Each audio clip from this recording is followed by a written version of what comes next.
Nem arról van szó, hogy ijeszgetjük. Ugye mondták nekünk a tavasszal, vagy írták különböző újságokban, hogy ne ijeszgessük a magyarokat a közigazgatási átszervezésre, mert nincs itt semmi látnivaló, ne ijeszgessük a magyarokat Simeonékkal, mert nincsen itt semmi látnivaló, és most a helyzet az, hogy a törvénytervezet be van nyújtva. Tehát nem arról szól a történet, hogy beszélnek róla egyesek, hanem benyújtotta az USZÉRI törvénytervezetet, ami a mi kivégzésünket, az erdélyi magyar közösség kivéreztetését jelenti. Nem arról van szó, hogy Simeonnal nincs semmi látnivaló, Simeonékat ma 20% fölött méri minden közvéleménykutatás. Tehát ebben a pillanatban itt ezek reális veszélyt jelentenek a magyar közösségre, és ezt kell érezni, ezt kell látni.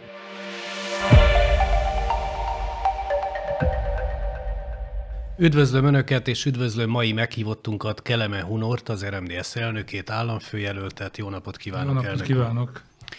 Mielőtt hazai vizekre eveznénk és a kampányról beszélgetnénk, egy picit ejtsünk néhány szót az amerikai elnökválasztásokról. Ugye néhány nappal ezelőtt győzött Donald Trump.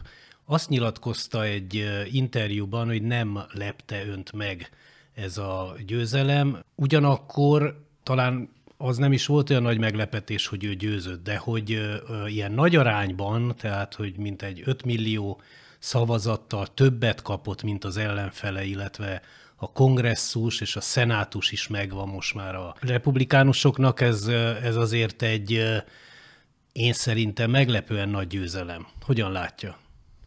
Az elmúlt hónapokban mindig, amikor azt nézte az amerikai politika iránt érdeklődő ember, hogy a közvéleménykutatások mit mondanak, akkor folyamatosan azt a kérdést föl kellett tennie, hogy jól mérik-e, tudják-e mérni megfelelően a jelölteket, hogy vannak-e rejtőzködő szavazók egyrészt, akik nem mondják meg, hogy hová szavaznának, illetve van-e olyan szándék a közvéleménykutatások közétételekor, hogy esetleg befolyásolják a választókat.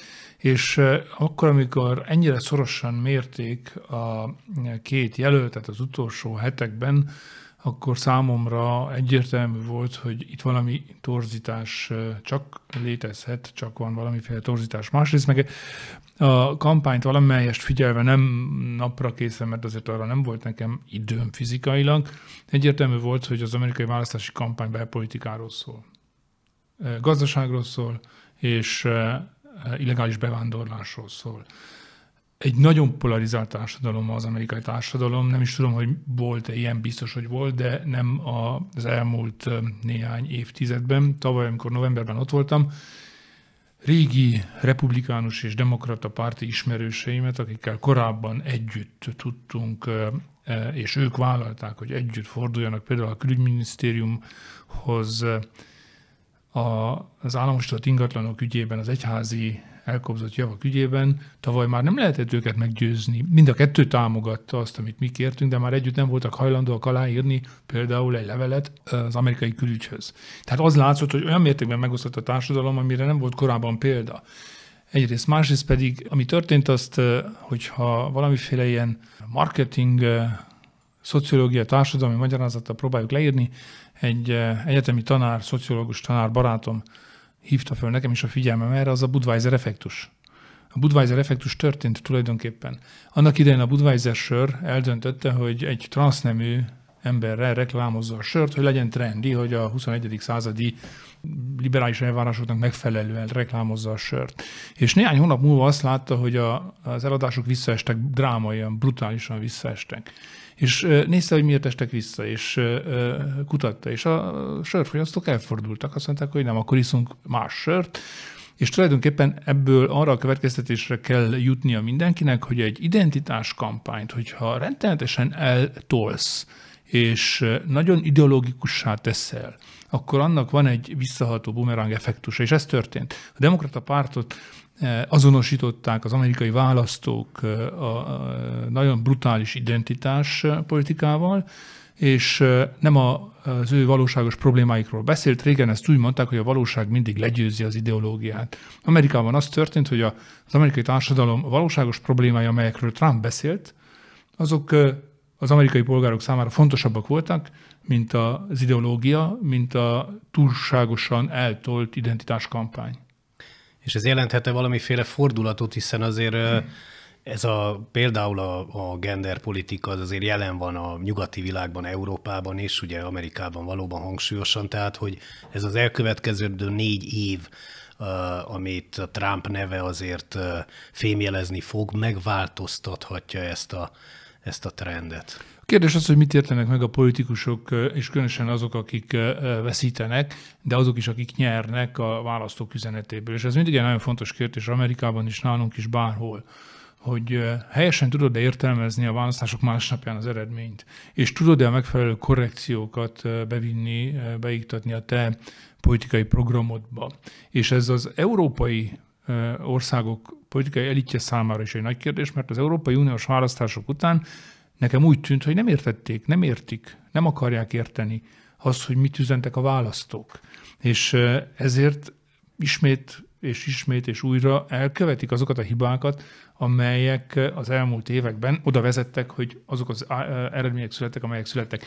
Soha nem szabad a választókat hibáztatni egy választásért, mert mindig ők valamihez viszonyítják a szavazataikat, az opcióikat, és mindig elsősorban ahhoz viszonyítják, akik kormányon van. És Amerikában ugye a Biden kormányzathoz viszonyították, és Kamala Harris annak a része volt, Európában pedig ahhoz a mainstreamhez, aki 20-30-40 éve vezeti az európai államokat és az Európai Uniót. És mindig az a hibás, aki hibás döntéseket hoz. Soha nem a választópolgára hibás azért, mert esetleg másképpen szavaz. Tehát meg kell érteni a választók akaratát. Bár az amerikai kampány nem valóban elsősorban belpolitikáról szól, de hát azért számunkra, akik itt élünk az orosz-ukrán háború közelségében, ugye kulcsfontosságú, hogy mi lesz a háborúval. Trump tud-e valóban békét teremteni, ha nem is 24 óra alatt, ahogy ígérte, de valóban elmozdulhat-e ebbe az irányba ez a konfliktus, egyáltalán a hozzáállása a nyugati világnak? 24 órát azt gondolom, hogy úgy kell értelmezni, hogy belátható időn belül, nem úgy, hogy most van 8 óra korán reggel, vagy délelőtt 10 óra, és akkor holnap 10 órára megvan, hanem egy belátható időn belül. Minden bizonyára, hogy meg fogja ezt kísérelni. Itt a kérdés mindig az, hogy ezt az eljövendő béketárgyalásban, a folyamatban az Európai Unió, számomra ez a nagy kérdés, jelen lesz-e. Nem az a kérdés, hogy Amerika ott lesz, természetesen Amerika nélkül nem lesz ott tulajdonképpen sem tűzszünet, sem béke. Az ukránok ott lesznek, mert róluk szól a történet, nyilván az oroszok ott lesznek. A kérdés az, hogy az Európai Uniónak ebben az egész történetben meghatározó lapot osztanak-e, vagy sem. Mert mindenki azt szeretné, hogy véget érjen a háború, nyilván olyan feltételek között, hogy azért az Európai Unió és a NATO mostani keleti határa és Oroszország között legyen egy szuverén, független állam. Ez a mi érdekünk is, mert szükség van stratégiai mélységre. Másrészt az Európai Uniónak föl kell ébrednie, és a Trump megválasztása talán egy jó pillanat, hogy elkezdje a saját útját járni. És ne arra várjon folyamatosan, hogy Amerika megvédi, Amerika megmenti, Amerika kiszolgálja. Tehát az európai államoknak, az Európai Uniónak gazdaságpolitikában, védelmi politikában, biztonságpolitikában a saját útját kell járnia, mert Amerika el lesz foglalva Kínával, Amerika el lesz foglalva a Csendes-óceán térségével, Amerika el lesz foglalva a Közel-Kelettel, és Európára kevesebb figyelmet fog szentelni. Ez biztos. Erre föl kell készülni. Ez nem biztos, hogy ebben a pillanatban Európának rossz. Európának ki kell törnie ebből a nem is tudom merre megyek állapotból, és mindig azt várom, hogy majd valahová valakihez igazodok. És ez a gazdasági versenyképességen látszik egészen pontosan. A gazdasági teljesítőképessége az Amerikai Egyesült Államoknak nem romlott, Biden alatt sem romlott, erősödött, Trump alatt is erősödött, a korábbi adminisztráció alatt erősödni fog. Kína nagyon nagyot nőtt, és az Európai Unió meg leszakadt. És leszakadóban van. Nézzük meg, mi van a német gazdaságban, nézzük meg, mi van a francia gazdaságban, mi van a politikai életben. Hát Scholz megbukott, csak még nem költözött ki a kancelláriáról. Tulajdonképpen az a koalíció már nem egy működőképes koalíció, csak hát a németek az egy ilyen kaszárnya nép, mennek addig, amíg nem történik egy újabb választás, vagy nem mond le a kormány. franciáknál komoly problémák vannak, és hogyha gazdaságilag nem tudja fölvenni a versenyt az Európai Unió, nem lesz versenyképes, és itt a Mario Draghinak a jelentése pontosan erre mutat rá, akkor le fog maradni még inkább, nem csak Amerikához és Kínához képest, hanem lassan le fog maradni a feltörekvő másik nagy gazdaságokhoz képest is. És ez nem jó. Ez nem jó, mert ez elszegényedést jelent minden európai polgárnak. Tehát ilyen szempontból akár még egy jó helyzet is kialakítható abból, hogy Amerika nem feltétlenül az Európai Unióval fog foglalkozni. Nyilván, hogy Trumpnak a gazdaság lesz az első számú kihívás. És az első számú kihívás, hogyha a gazdaság, akkor ő ezt protekcionista módon próbálja, illetve szövetségi állami támogatásokkal próbálja az amerikai gazdaságot erősíteni. Ez eddig is így volt, különböző mértékben, ez most még inkább így lesz. Hát nézzük meg, hogy a Biden Kínával kapcsolatos politikája ahhoz képest, amilyen a Trumpé volt 16 és 20 között lényegesen nem változott. Tehát nem volt ott egy radikális fordulat, mert ma az Amerikai Egyesült Államok legnagyobb kihívója az Kína. Ugyanakkor azért Romániában már megjelentek olyan hangok, akik hát félnek Trumptól. Julian Fota biztonságpolitikai szakértő, korábbi elnöki tanácsadó nyilatkozta azt egy interjúban, hogy hát itt a revizionizmustól kell majd félni, és hát itt meg is említette név szerint Orbán Viktort, ugyanazt éppen nem mondta ki, hogy majd Erdély visszacsatolására törekszik, de egyértelműen erre utalt, hogy majd Trump az felerősíti ezt a fajta gondolkodást. Egyáltalán hogyan kommentálja ezt a kijelentést, és kell-e attól tartani, hogy most itt a román közéletben ilyen jellegű nyilatkozatokat vagy hozzáállásokat fogunk hallani? Általában, amíg Julian Fota nem beszél, addig az ember azt gondolja, hogy egy okos fiú. Mihelyt elkezd beszélni, akkor kiderül, hogy őt is olyan buta előítéletek és félelmek vezetik, amelyeknek a mostani években, évtizedekben nincsen az ég-egy-világon semmiféle jelentősége. Akkor, amikor Trump elnök volt, Romániával a biztonságpolitikai stratégiai megfontolásokból az együttműködése jó volt, és ez így fog maradni. Ez nem fog megváltozni, mert az Amerikai Egyesült Államoknak mindig fontos volt az, hogy biztonságpolitikai kérdésekben a dolgok a világnak ezen a részén, amikor máshol nagy kihívások vannak, azért rendben legyenek, ne kelljen itt is újabb frontokat védeni, vagy nyitani, vagy újabb olyan problémákkal szembesülni, amelyek plusz kiadást, plusz erőfeszítést, emberi odafigyelést, oda irányítást, a csapatoknak az oda küldését nagyobb számba feltételezi. Tehát, hogyha Lengyelország, a balti államok, Románia, és ebben a keleti térségben, tulajdonképpen Nagy-Britanniától egészen a Fekete-tengerig azt a stratégiai, biztonságpolitikai vonalat viszik, amit az első Trump kormány adminisztráció idején vittek és folytattak a Biden idején, akkor az nagyjából rendben van. Ennél egyébre nem kell számítani. Úgyhogy nem szívesen kommentálom az ilyen típusú biztonságpolitikai elemzői véleményeket, mert ezek annyira alaptalanok, és annyira a valóságtól elrugaszkodottak, hogy nem érdemes velük foglalkozni. Egy dolog ma biztos egyébként az, hogy az Orbán Viktor Trumpal való kapcsolata az egy jó kapcsolat, az egy bizalmi kapcsolat, az egy szoros politikai kapcsolat. Ilyen szempontból a magyar miniszterelnöknek a szerepe, a súlya az unión belül meg fog nőni. Ez egyértelmű. Tetszik vagy nem tetszik egyeseknek, és ez akár jó lehet a térségnek, és jó lehet akár a románoknak is, és a magyaroknak is. Úgyhogy ettől nem félni kell, hanem egy ilyen helyzetet fölismerve erre alapozni kell. És a román-magyar kapcsolatokat erősíteni kell. És én úgy gondolom, hogy ez nekünk erdélyi magyaroknak is fontos a románoknak is, és az elmúlt évek tapasztalataiból azt gondolom, hogy fontos Magyarországnak is. Közben meg láttunk egy olyan gesztust Klaus Iohannis államfőtől Budapesten, ami hát legalábbis példátlan, úgy gondolom a magyar-román kapcsolatokban, ugye kiszállt az autóból, Orbán Viktor ott állt a lépcsőn a bejáratnál, hogy fogadja őt, mire rá se nézett a román államfő, megfordult és elkezdte rendezgetni a ruháját, meg elkezdett beszélni egyik kollégájával, utána fordult meg és ment oda. Szóval egyáltalán miért volt szükség részéről, mit akart ezzel üzenni Iohannis? Hát ez jó kérdés, mert erre nincs magyarázat, ez minősíthetetlen, ugye? Ez surmóság, vagy otrombaság, vagy neveletlenség, vagy mindegy, hogy nevezzük a mandátum végén, ennek a gesztusnak az ég-egy-világon semmi értelme nincsen, és nem is lehet épésszel megmagyarázni, tehát ennyire taholnak lenni, ha valakit fölkérnek és fölkészítenek, akkor se lehetsz. Tehát ezen a szinten így viselkedni nem lehet. Tehát én ennél többet nem tudok mondani.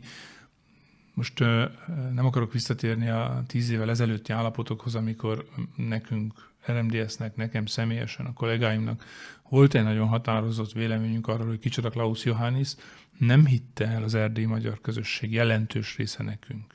Azóta Klaus Iohannis már ezerszer bebizonyította, hogy nekünk volt igazunk politikai vezetőknek, úgyhogy engem nem lepett meg ez a gesztusa, de teljesen otromba, durva, goromba gesztusnak tartom, és teljesen értelmetlennek. Hát most mit akarsz demonstrálni, amikor már össze vagy csomagolva, és éppen kifelé mész a hatalomból?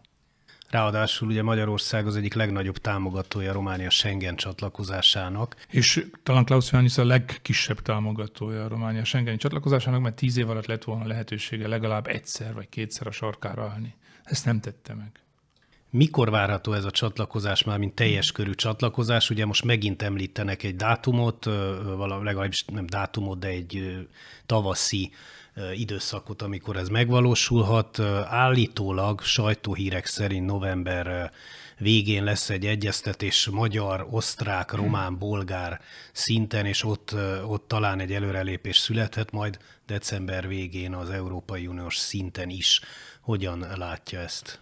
Hát ugye novemberben vannak még valami választások Ausztriában, valami tartományi választások, és utána lesz ez egy ilyen informális egyeztetés, tervről tudunk, az lesz novemberben.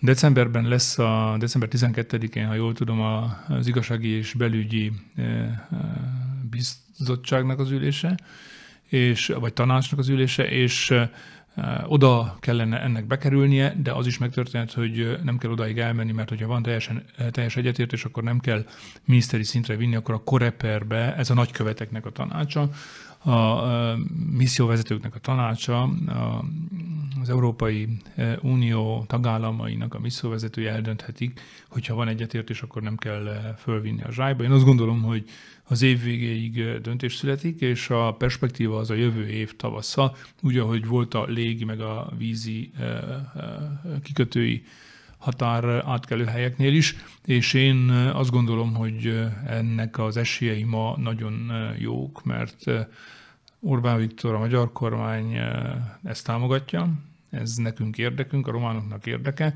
és azt gondolom, hogy ma már az osztrákok is belátják, hogy ez tarthatatlan.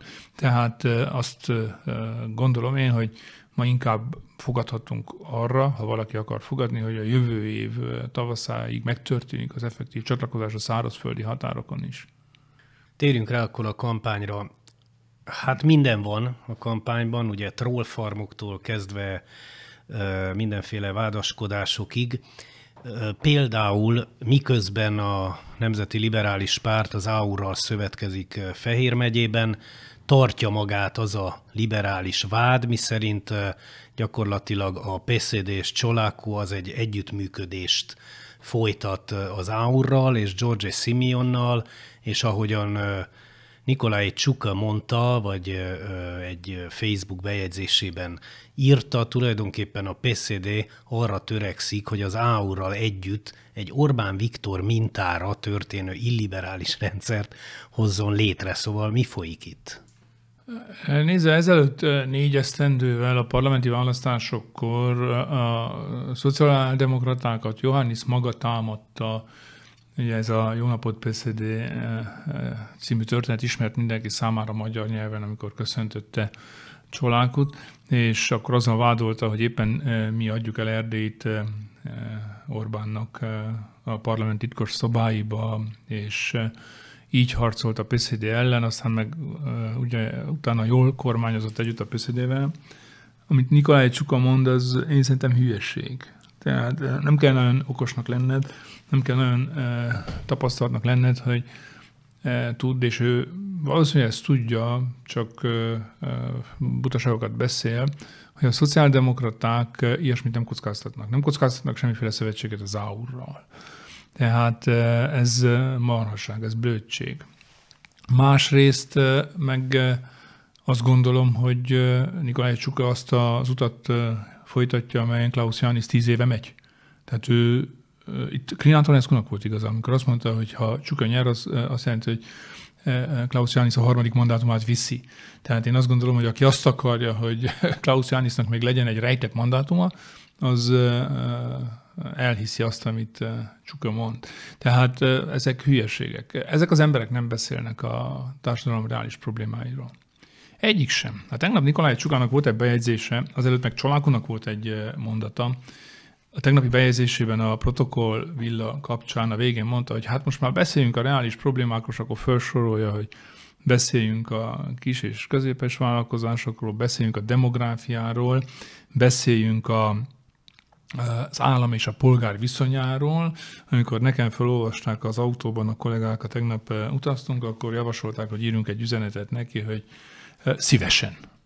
Tehát az a jó, hogy ebben a kampányban a mi üzeneteinket veszik át. Korábban néhány nappal ezelőtt átvette a Marcel Csolákú is a népesedési problémákat, Elena Laszkoni már korábban átvette az állampolgár Ludovik Orbántól is láttam. Ludovik Orbántól is, tehát gyakorlatilag ezt a kampányt 2 hónap után ismét tematizáljuk. Ezt kezdtük mondani valamikor szeptemberben, amikor megtörtént a jelöltállítás, és ezt mondjuk azóta kifejtve részletesen és megoldásokat is javasolva ezekre a problémákra, így a kampány végére átvették a román jelöltek is, úgyhogy szívesen. Közben pedig van egy liberális sztárpolitikus jelölt, Ilie Bolozsán. Gyakorlatilag mindenki őt szeretné miniszterelnöknek. A PSD Csolákú is azt mondta, hogy ő szívesen látna a miniszterelnöki pozícióban, Elena Laszkoni is. Mondjuk a PSD-ről én azt feltételezem, hogy ő azért mondja ezt, mint ahogy azt is folyamatosan, hogy a PNL-vel akar minden áron együttműködni, hogy ezzel jól elbizonytalanítja a liberális szavazókat, de hát ezt nem tudjuk. Mindenesetre a lényeg az, hogy Ilie Bolozsán az új sztárpolitikus jelölt a kampányban. Mit szól ehhez? Nem tartom ebben a pillanatban nagyon átgondoltnak, hogy miniszterelnök jelölten kampányolnak, mert Romániában államelnököt választanak és parlamentet. És úgy beszélni miniszterelnök jelöltről, hogy nem tudod, hogy ki nyer, nem tudod azt, hogy ki tud többséget alakítani, azért problémás, mert saját magadat hozod majd egy kiút nélküli helyzetbe.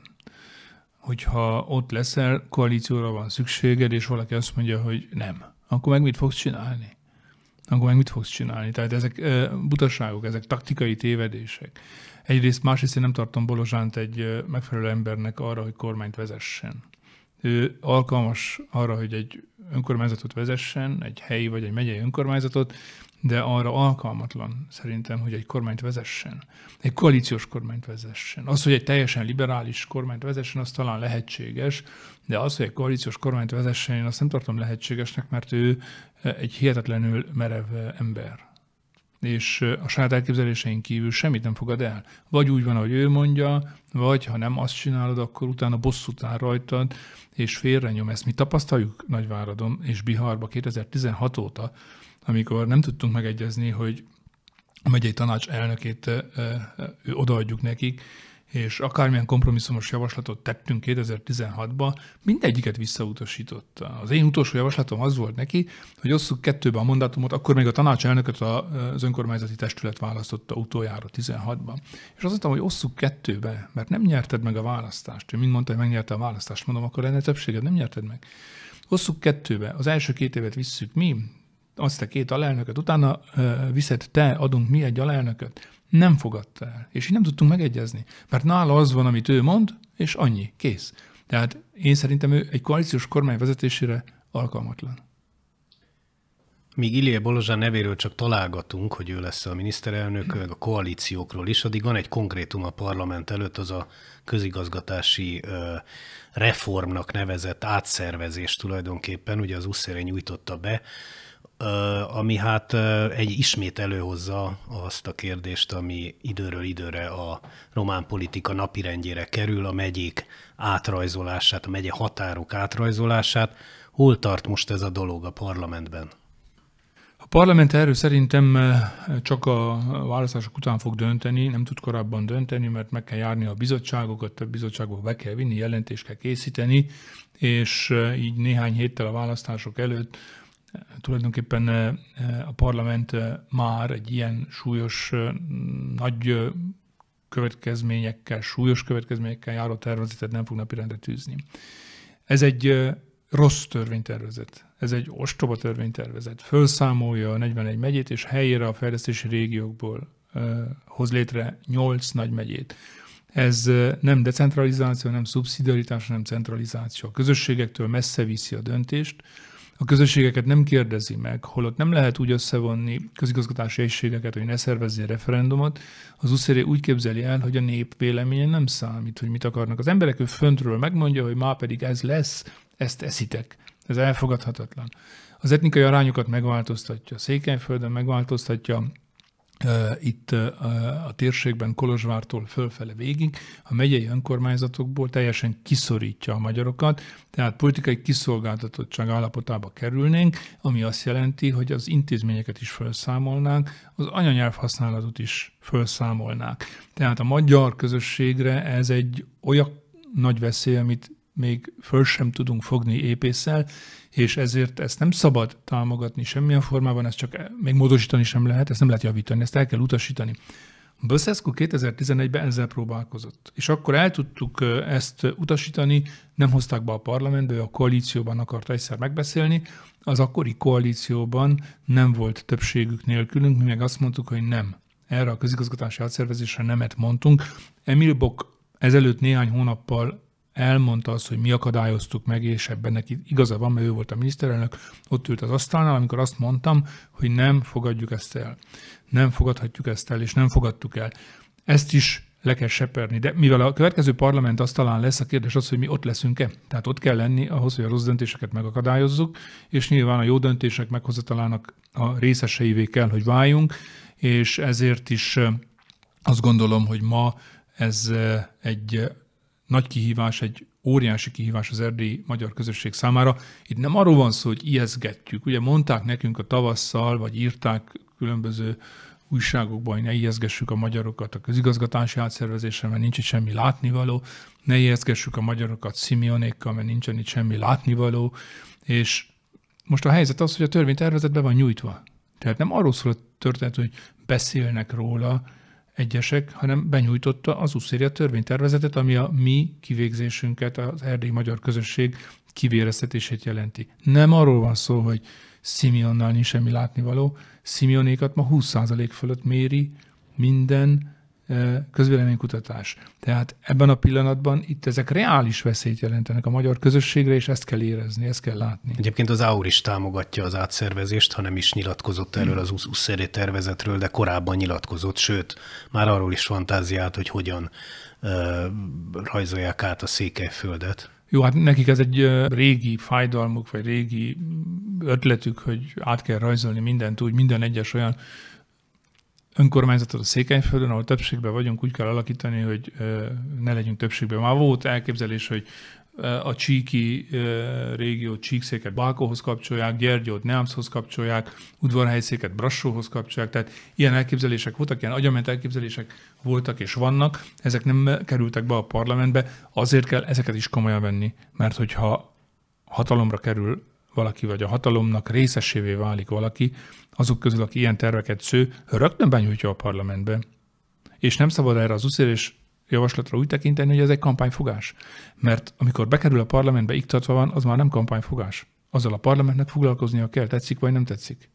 A kérdés, hogy az RMDS-nek, ha bejut, ugye, ha ott is lesz a parlamentben, lesz egy olyan nagy szövetségese, akivel ezt meg tudja akadályozni, és itt mindenképp a szociáldemokratákra gondolok, hiszen azért kulcskérdés, hogy erről a kérdésről, hogy erről a témáról mit mond a PSD. Többségben vagyunk, nem mi, nem magunkban, mert sajnos ez nem lehetséges. Ha a többség részeseivé tudjuk tenni a frakciónkat, majd a választások után, akkor meg tudjuk akadályozni. És ez a cél. Ehhez viszont először kell egy erős frakció. Képviselőházba, szenátusba. És nyilván utána kell tudnunk tárgyalni úgy, hogy nélkülünk ne lehessen döntést hozni. Ha olyan helyzetet tudunk teremteni, hogy nincs nélkülünk döntés, akkor megakadályozzuk. Még egy utolsó kérdés, a legtöbb találgatás most arról szól a román médiában, hogy ki jut be az elnökválasztás második fordulójába Csoláku mellett. Mire tippel? Ugye a legújabb közvéleménykutatás fej-fej melletti állást mutat Nicolae Csukanak és Giorgio Simeonnak. Nem tippelek semmire, nem tudom. A közvéleménykutatásokkal az a baj, hogy én is látok nem nyilvános közvéleménykutatásokból számokat, nekem is küldenek, mutatnak meg. A román kollégák, azokban egyik nap ilyen eredmény van, másnap olyan eredmény van, amit nyilvánosságra hoznak, az sokszor nincs köszönő viszonyban azzal, amit ők kapnak. Én azt gondolom, hogy itt ma a közvéleménykutatások egyértelműen a választói opcióknak a befolyásolására irányuló eszközökké váltak sajnos, úgyhogy én ezeket nem kívánom kommentálni, és nem tudom, hogy ma ki fog bejutni a második fordulóba. Én egy dolgot tudok ebben a pillanatban, teljesen fölösleges arról spekulálni, hogy a haszonelvű szavazást érvényesítsem a mi esetünkben, és teljesen fölösleges azzal számolni, hogy majd esetleg bejutottam Dzsánát, vagy Laszkonit, vagy Csukát, vagy nem tudom én kicsodát. Ez egy ostoba számítás, egy ostoba hozzáállás. Én azt gondolom, hogy ahhoz, hogy a magyar közösségnek hangja legyen, és majd december 1-e után, parlamenti választások ereje után legyen, az egyedüli észszerű, jó választás az, hogyha támogatják a magyar jelöltet az elnökválasztás első fordulójában, azaz engem. És utána meg aztán elkezdhetünk azon tanakodni, hogy aki a második fordulóba jutott, azok közül kit érdemes támogatni, hogy van-e jó választás, vagy a kisebbik rosszat kell választani. Köszönöm szépen a beszélgetést. Köszönöm Kelemen Hunor, RMDSZ elnöknek, államfőjelöltnek, önöknek pedig a figyelmet köszönöm. Viszontlátásra!